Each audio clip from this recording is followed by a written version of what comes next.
In his second season as a professional ball player, he has the talent, the work ethic, and the motor. And because of those three things, the O's top prospect, who began the year in Delmarva, will make his Double-A debut tonight. Holiday has appeared in 71 games this year for the Shorebirds and the Aberdeen Ironbirds. In that span, he's totaled 7 home runs, 51 RBIs, and he's hitting .331. Tonight, a new start with a new squad as he gets set to take the field in his first game with the Bowie Bay Sox. Yeah, I'm excited. I get to play with some guys that I haven't gotten to play with yet, so I'm looking forward to that, and hopefully we can come out with a win. This was my goal, and I'm glad that I was able to accomplish it, and now we're just gonna keep playing and enjoying it. Cam Holden played a huge role in the success of the Towson men's basketball team. The two-time all-conference selection was arguably the team's most well-rounded player this past season. While Holden's college playing days are over, his professional career is just beginning. The Georgia native has signed a deal with Cheshire Phoenix in England. That's big for Cam. Still ahead, the Birds open the second half of the season with one of the National League's top teams. We'll break down Game 1 against the Marlins tonight on Sports Unlimited. Rocco, thank you. Coming up on Fox 45 News at 6 o'clock, the City Council grills major agencies on the Brooklyn Day mass shooting. Fox 45 looks into the questions still left unanswered as leaders push for transparency. And Vice President Kamala Harris visits Maryland, the new billion-dollar program she announced.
Breaking news, Fox 45 News confirms new charges in South Baltimore's mass shooting. What we've just confirmed about the 17-year-old arrested on gun charges.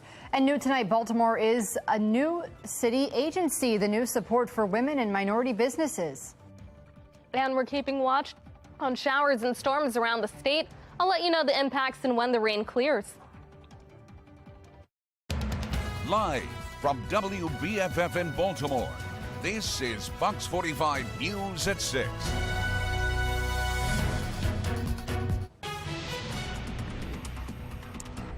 Good evening, I'm Maxine Stryker. We're tracking storms right now across our region. You're taking a live look at our weather radar, the Inner Harbor and Towson. The storms even forcing a ground stop at BWI. And the Orioles have a game tonight, so we'll be keeping a close eye on that. Let's get right to meteorologist Jasmine Lomax with the latest on what you can expect through the rest of your Friday evening.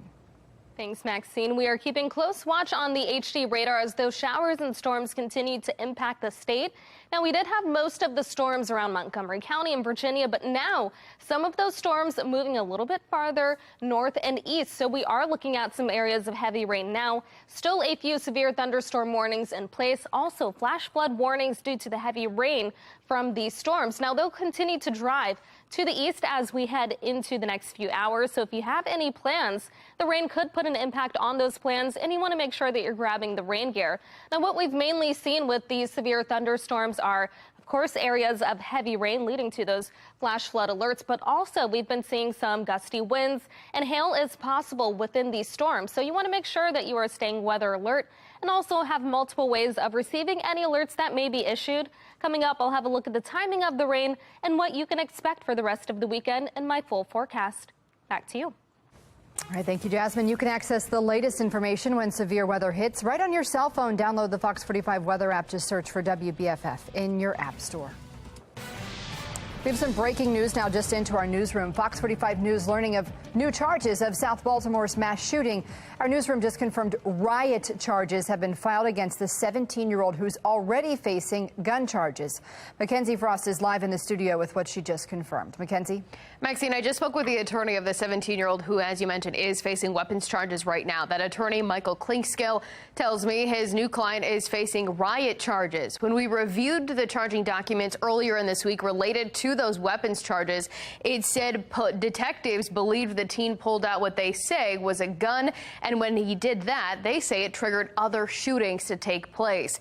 Now, I'm waiting to hear back from the state's attorney's office to see if they will comment on about these new charges and provide any other details. But the teen's attorney, Klinkskill, says his client is not guilty of any of the charges. And we do also know that the attorney has also filed to move this entire case into the juvenile system. A hearing for that has not yet been scheduled. Maxine? Mackenzie, just last night, City Council held a hearing on the mass shooting. What was revealed about Monzi? Well, a lot. We're learning that the mediations completed by Safe Streets workers have yet to be reviewed by Monzi's staff. It's unclear who was involved in those mediations, but really it all comes down to transparency. We've been asking some of the same questions the council asked last night for nearly 2 years. How does the Safe Streets program operate? What are the protocols for Monzi and Safe Streets, and how is the money spent? Now, several council members are demanding to know what's going on. After hours of being in the hot seat from Monday, July 3rd, the interim director of the mayor's office of neighborhood safety and engagement leaving council members with more questions than answers Thursday, especially when it comes to why Safe Streets workers did not alert anyone that the Brooklyn Day block party was happening when they were there Saturday evening. A lot of concerns that they couldn't answer basic questions, that they haven't reviewed the after-action reports of the 5 incidents that occurred that day. This is an agency that we're giving $20+ million to and has 40+ employees. Work should have been done. No, they're getting over $20 million. Like, we have to have some transparency. We've been asking for that information for a long time. Councilman Antonio Glover going a step further than any elected leader has so far. Should Monzi be getting the level of funding that it is? Right now, I think that until we start to see transparency in data, I think that money should be held to a halt. Friday, we questioned Mayor Brandon Scott about the council's concerns. One councilman called for the funding for Monzi to be paused until there's more transparency and more answers about how the organization operates. How do you respond to that? And do you believe that Monzi bears some responsibility or is complicit in what happened a week and a half ago, so, given Mackenzie, the fact that Safe Streets workers... We're going to say this and say this again. The only people responsible for what happened in Brooklyn are those who pulled the trigger. Monzi's funding is not going to be stopped because we know they're out here saving lives each and every day. While the mayor defends the flagship gun violence prevention program in his administration, the questions continue, especially when talking about the mediations central to Safe Streets' response to the block party Saturday. Those mediations were not recorded the night in the Safe Streets internal software system. Has anybody in Monzi then in your agency reviewed those 5 incidents before? No, we have not reviewed those. They've been put in. We don't know if they are also the same if they're connected to this event, or whether or not they're also people of interest in this event. I can't say if that's true or false. We pressed the mayor about those transparency and accountability concerns, too. Will you direct your mayor's Office of Neighborhood Safety and Engagement to comply with the questions and provide the information that the council asked for? I don't know what the questions are. Anyone that thinks that we're going to talk about an open investigation where someone could potentially be a witness in Baltimore, the city that we've seen witnesses killed, that's very irresponsible of anybody to do. We're not going to do that. Period. But that's not what the council is asking for. I'm not asking who the conflicts are between. I'm not asking who mediated the conflicts. I'm not asking any specific information like that. What we have seen is that they weren't ready for this. David Williams, president of the Taxpayers Protection Alliance, agrees with Councilman Glover about pausing Monzi funding until more details are provided, saying the city deserves to know how their tax dollars are being spent. Taxpayers want to know, but most importantly, the citizens of Baltimore want to know, is that if you're going to be spending tens of millions of dollars on programs to interrupt violence, is it working? Do they have a plan in place? But right now, the funding isn't stopping, and the questions aren't being answered. I asked Monzi today how Safe Streets workers knew about the Brooklyn Day block party in the first place, especially since no one inside City Hall said they knew about the event before it took place. So far, we haven't gotten an answer. Live in the studio, Mackenzie Frost, Fox 45 News. Mackenzie, thank you. The police department is also in the hot seat. Fox 45's Rebecca Pryor has a closer look on the BPD response as the police union weighs in. Yes, the department continues its internal investigation into what went wrong. The police union is now firing back at BPD leadership, saying that the focus of their investigation is misplaced. Combing through the events and evidence leading up to Baltimore's largest mass shooting to date. Welcome to the Public Safety and Government Operations Committee meeting. City Council summoning police leadership to City Hall Thursday. We missed a lot of points. We missed a lot of indicators that this was happening. BPD admitting mistakes were made, but a detailed timeline or exactly who knew what, when, remains unclear. I just pulled up Brooklyn Day on my Instagram right now. And you're telling me that we have an entire unit associated with this and they didn't pick that up? We're not going to have a lot of the answers within 2 weeks. Acting Commissioner Worley saying a thorough internal investigation is still underway to determine why 911 calls starting as early as 6:57. Caller wanted to remain anonymous, states that hundreds of males and females are armed with guns and knives at the location. Didn't trigger officers to mobilize. A party of that magnitude, no matter how many officers were in the Southern District, they could not handle that party alone. So they would have had to reach for extra resources, which we had available throughout the city, that we could have sent there. Do we know if that happened? Or as far as we know, no. That line of questioning sparking a fiery response from BPD's police union. FOB President Mike Mancuso taking to Twitter arguing BPD's rank and file are not to blame for the Brooklyn mass shooting. Instead, he says a lack of staff is the biggest mistake, writing, quote, maximizing patrol staffing would have prevented it. According to a Southern District shift report uncovered by Fox 45, the night of the shooting, only 7 officers were scheduled to work when shots rang out. 3 volunteered for overtime, 2 were forced to stay late. And following the shooting, that same shift sending out overtime requests every single day, sometimes for more than half of the total officers that should be on duty. 7 officers in the Southern District is entirely, in my view, is insufficient. Former BPD Deputy Commissioner Jason Johnson agreeing the shortage of manpower likely played a part and deserves further review. The department just has very, very limited resources. Unfortunately, there's no quick fix here. Or quick answers. Now, one question that city leaders failed to ask last night was when did Acting Commissioner Worley learn about the Brooklyn Day gathering? We asked the department that question today, but they said we'd have to wait for their final report on this incident, which is expected to be released in the next 30 to 45 days. Reporting from FOP headquarters, Rebecca Pryor, Fox 45 News. This brings us to our question of the day now. Do you believe Monzi's funding should be frozen? Right now, 96% of those who responded say yes. You can vote at foxbaltimore.com/vote.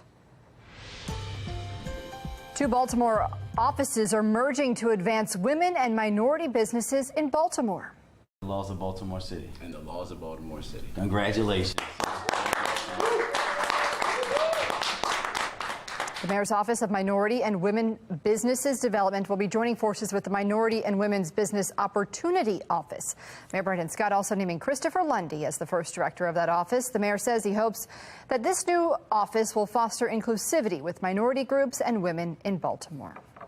This merger is an enhancement that will specifically cater to the needs of those small minority and women-owned businesses and providing them the comprehensive support services they need under one umbrella. Public service to benefit my community is what I'm passionate about. This is an exciting day for Baltimoreans. This is a real change in our approach with this historic investment. Lundy spent time as an attorney, and for the past 2 years, he was the chief of the Baltimore City Minority and Women's Business Opportunity Office. The new office will be known as the Mayor's Office of Small and Minority Business Advocacy Development.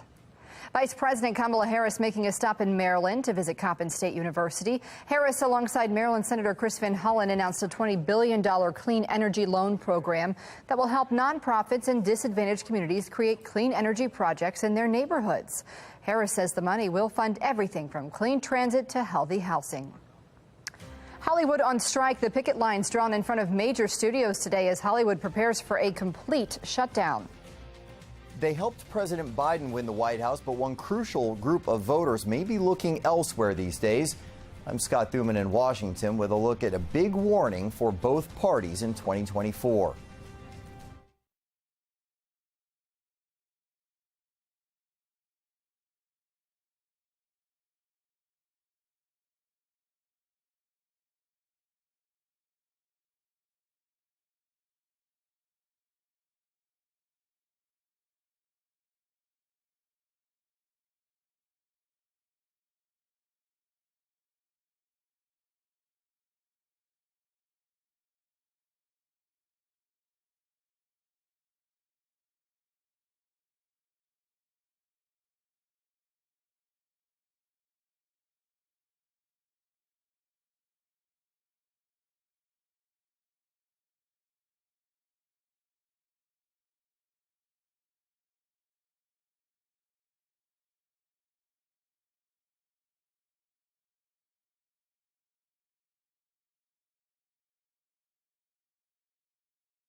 Making headlines tonight, more than 160,000 actors are now on strike after union talks with major studios and streaming services failed. SAG-AFTRA members are joining more than 11,000 television writers who have been on strike since May. It marks the first time actors have stopped work on movie and television production since 1980. Protesters gathered today outside the studios of Paramount, Netflix, and Walt Disney. The strike is expected to cost Hollywood billions. Well, young voters under the age of 30 are often seen as the key to winning an election. They helped propel President Obama to the White House as well as President Biden. But some new insights show the younger demographic may be drifting and less prone to call themselves Democrats. Sinclair's chief political correspondent Scott Thuman joins us live now with a look at why and how the GOP will have some of its own challenges in 2024. Scott? Yeah, Maxine, that's right. Good evening to you. GOTV, you've heard that acronym. You hear it a lot more when it comes time to vote. Get out the vote. It's what the campaigns use to try and make sure that people actually go to the polls. But we're now seeing that there are some new challenges that both parties are going to have to face in 2024. Be it environmental issues, the fight over reproductive rights, or racial equality concerns. Young voters of recent years have been drawn more to Democrats and made it their party of choice. President Biden won 60% of them in 2020. And I especially want to thank the young people of this nation who, I'm told, I haven't seen the numbers, voted historic numbers again. But Politico reports there's a hurdle on the horizon, young voters drifting away from the party, and that spells trouble, citing a Biden pollster who says voters under 30 today are less likely to identify as Democrats compared to the spring of 2019. More consider themselves independents, and fewer see politics as a meaningful way to create change. And if these voters stay home in 2024, that could doom the incumbent president and Democrats. Restoring faith could be a heavy lift. At this time in history, it's really important to persuade the American people that democracy works. Republicans, too, see apathy due to skepticism. Only 22% of GOP voters say they have high confidence the votes in 2024 will be tallied accurately, which could dissuade them from taking part at all. Here's what Republican primary voters need. Two things they need more than anything else. They need the truth. The truth matters. And they haven't gotten the truth from either Joe Biden or from Donald Trump. Just as Trump is tapping into less traditional news sources these days, choosing edgy podcast appearances with a younger, often much different audience. The last time we had you on, it was our biggest episode ever, obviously. 7 million views in 24 hours. It was crushing, going viral. Yet voter enthusiasm is waning at times for a variety of reasons, including political and party infighting, the concept of a retread, seeing the same candidates run yet again, and of course age. Donald Trump 77, President Biden 80. Live on Capitol Hill tonight, I'm Scott Thuman, Fox 45 News. Right now, you're taking a look over Towson and over the harbor. It looks great. We've got a gorgeous sunset, but we're getting ready for the next weather maker. It's already leading to rain and storms on the HD radar around the region. Now, currently, we're seeing some heavy rain across parts of the state, and it's gradually moving to the east. So right now over Baltimore, the rain is on the lighter side, but that heavy rain is on the way. We've had several severe thunderstorm warnings. Those are still to the south, but with these storms, there's the possibility of heavy rain, along with gusty winds and even the potential for hail. If you have anywhere to be over the next few hours, you want to make sure that you're keeping watch on the radar. And if you're driving anywhere, you may want to add some time as you head on that drive. So as we continue on, and I'm going to step off, it looks like my graphics are frozen right now, but as we continue into the next few hours, the rain and storms will continue on. We are looking at temperatures currently in the 70s and in the 80s. It's going to be a little bit cooler, and it does appear that the graphics currently are frozen. We had a little bit of thunder here, so I'm going to try to take you through these graphics now. Temperatures currently in the 70s and in the 80s across the state. Just to run through the future scan and what we're currently looking at, we do expect more rain and storms continuing around 7 p.m. Then as we head into the night and get closer to midnight, the rain gradually clears. Will be mostly dry as we head into the morning tomorrow. Then as we head later into the day, and we can hear some thunder now, as we head later into the day, possibly a few stray showers and storms, but the rain chances continue overnight.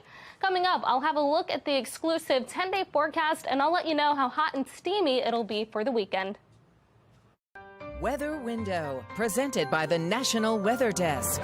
A tornado-warned storm ushered in some very ominous-looking clouds over western Pennsylvania on Wednesday. The sea breeze helped form these towering clouds just over land in Myrtle Beach, South Carolina. Heavy rains in western Virginia opened this sinkhole near Bristol. And near Albany, New York, spider lightning stretches across the sky while a rainbow finds its pot of gold. Want to see your weather photos and videos on TV? Click Chime In on this station's website to share.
A large homeless encampment alongside a Seattle freeway has a new addition this summer, a swimming pool.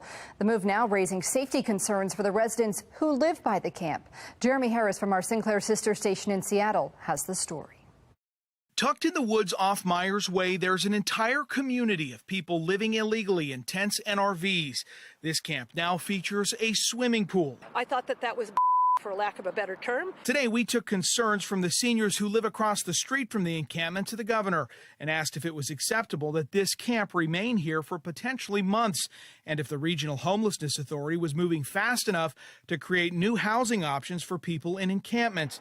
His office said multiple agencies are coordinating to get these people into housing, but neither the governor, WSDOT, nor the Regional Homelessness Authority could give specifics on when. When you've had the same problem repeatedly in different locations, you know what you have to do.